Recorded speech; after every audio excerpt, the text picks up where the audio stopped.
Hey guys, আসসালামু আলাইকুম। আশা করছি আপনারা সকলেই ভালো আছেন। আমিও খুব ভালো আছি।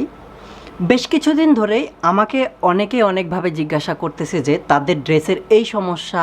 কারো ড্রেস তো লম্বা হলে কারো ড্রেস ছোট হয়ে যায়, কারো ড্রেস হচ্ছে গিয়ে মানে সেলাইয়ের পরে যেরকম শেপ চাই সেরকম হয় না।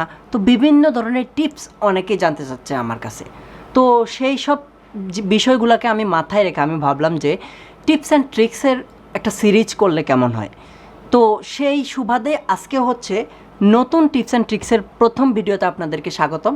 এই টিপস অ্যান্ড ট্রিক্সের ভিডিওগুলোর মাধ্যমে আমি আপনাদেরকে ইজিলি ড্রেসের বিভিন্ন সমস্যাগুলো কিভাবে সমাধান করা যায় সেই বিষয়ে কথা বলবো।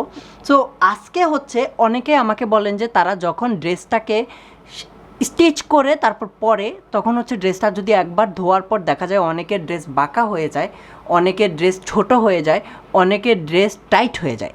তো সেটার সমাধান কী? তো এইটার সমাধান একদম খুবই ইজি, সিম্পল। অ্যাট ফার্স্টে আমি কিন্তু এখানে অনেকগুলো কাপড় নিয়েছি, বাট অনেকের ক্ষেত্রে যদি আপনি আপনার নিজের ড্রেসটা যদি নিজে বানিয়ে থাকেন তাহলে সেই ক্ষেত্রে বেটার হয়। আর যদি নিজে না বানান তাও কোনো সমস্যা নেই, কারণ হচ্ছে আমরা সবাই কিন্তু ড্রেস বানানোর জন্য হামেশাই কিন্তু বাজার থেকে গজ কাপড় কিনে থাকি। গজ কাপড়টা কেনার পর এটাতে কিন্তু প্রচুর পরিমাণে মার দেওয়া থাকে। তো ওই কারণে যখন আপনি ওই ড্রেসটা দিয়ে কমপ্লিটলি একটা ড্রেস বানিয়ে ফেলবেন তখন সেটাকে ধোয়ার পরে কিন্তু কাপড়টাকে আদৌ সেম অবস্থায় থাকবে কি না সেটার কোনো গ্যারান্টি থাকে না। তো ওই জন্য আমাদেরকে কি করতে হবে, অ্যাট ফার্স্টে আমরা হচ্ছে যেটা ট্রাই করব, বাজার থেকে যখন গজ কাপড়টা কিনবো গজ কাপড়টাকে জাস্ট হচ্ছে কিছুক্ষণ পানির মধ্যে ভিজিয়ে রেখে তারপর হচ্ছে এটাকে ভালোভাবে কষলিয়ে ধুয়ে দিব। ধুয়ে দেওয়ার সময় আপনি যখন কাপড়টাকে শুকাবেন দেখবেন যে কাপড়টা কমপ্লিটলি টান টান অবস্থায় আছে কিনা সেটা অবশ্যই দেখে নেবেন। তো সেটা একটু দেখার বিষয় আছে। কাপড়টাকে শুকিয়ে নেওয়ার পর আমাদেরকে হচ্ছে কাপড়টাকে কমপ্লিটলি দুপাশ থেকে টেনে নিতে হবে, এদিক থেকে এবং এদিক থেকে খুব ভালোভাবে টেনে নিতে হবে। নেওয়ার পর কাপড়টা যতটুকু কুচকানো থাকবে সেটাকে ছেড়ে দিয়ে কাপড়টা হচ্ছে কমপ্লিটলি তার নিজস্ব একটা ফর্মে চলে আসবে। তো ওই জন্য হচ্ছে কাপড়টাকে ভালোভাবে ধুয়ে নিয়ে মাঠটা সরিয়ে নিতে হবে। মাঠটা সরিয়ে নেওয়ার পর এরপর বাজার থেকে আপনি কাপড়টা যে ভাঁজে এনেছেন সেই ভাঁজে হচ্ছে আয়রন করে নিতে হবে। মানে বাজার থেকে তো লম্বালম্বিভাবে এটাকে ডাবল ভাঁজ করা থাকে, আমরা ডাবল ভাঁজ করে নিব।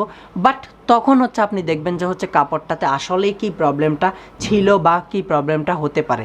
দেখুন, আমি কিন্তু এই কাপড়টাকে ভাঁজ দেওয়ার পরে এখানে কিন্তু কাপড়টা ধোয়ার আগে কমপ্লিটলি সমানই ছিল, বাট কাপড়টাকে ধোয়ার পরে আয়রন টায়রন করার পরে এক একটা পাশে কিন্তু কাপড়টা বেরিয়ে আসছে, কোনো পাশে কম আসছে কোনো পাশে বেশি আসছে, ঠিক দুপাশেই কিন্তু সেম টাইপটা হয়েছে। ঠিক আমি যদি কাপড়টাকে এটাকে যদি ধুয়ে যদি কাজটা না করতাম তখন কিন্তু এই প্রবলেমটা থেকে যাইতো এবং আমি ড্রেসটা বানানোর পরে এই প্রবলেমটা দেখা যেত, কাপড়টা একদিকে বেড়ে যাচ্ছে একদিকে কমে যাচ্ছে। ঠিক এই কাপড়টা দেখুন, আমি কিন্তু কমপ্লিটলি সোজা একটা কাপড় নিয়েছিলাম, এটা কিন্তু দেখুন এটাকে ধোয়ার পরে এই দিকের হচ্ছে কর্নারের অংশ থেকে কাপড়টা বেরিয়ে গেছে। ঠিক তেমনি এখানে প্রত্যেকটা কাপড়ের এক একটা কাপড়ের এক একটা রকমের প্রবলেম দেখা দিছে। এটার দেখুন, এটার ক্ষেত্রে তো আরও বিশাল রকমের একটা প্রবলেম আছে।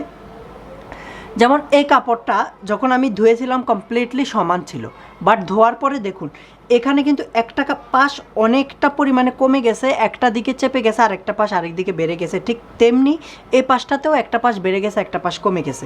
এটা যদি আমি হচ্ছে কাপড়টাকে আগে ঠিক করে যদি কাটিং বা স্টিচ না করি তখন হচ্ছে কি আমি ড্রেসটা কমপ্লিটলি সেলাই করার পরেও দেখা যাবে যে একটা পাশ থেকে কাপড়টা কমে যাচ্ছে আর একটা পাশ থেকে বেড়ে যাচ্ছে। তো এটা অবশ্যই আপনারা হচ্ছে খেয়াল রাখবেন কাপড়টাকে কমপ্লিটলি মেক করার আগে। আসলে হচ্ছে কি আপনি যদি কাপড়টাকে কোনো টেইলার্সের কাছে বানাতে দেন তাহলে অবশ্যই আগের দিন রাতে কাপড়টাকে হালকা পরিমাণে ধুয়ে নেবেন।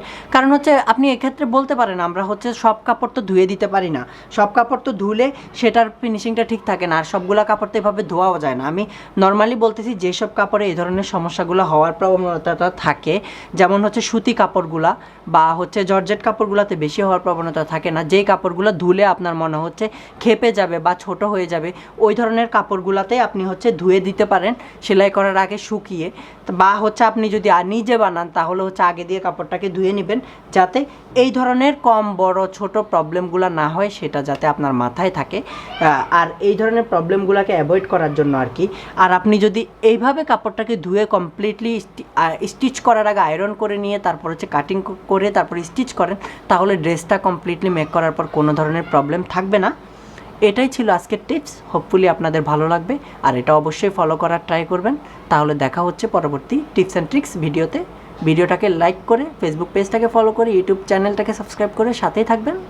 টিল দেন, টাটা, আল্লাহ হাফেজ অ্যান্ড বাই বাই। ভালো থাকবেন।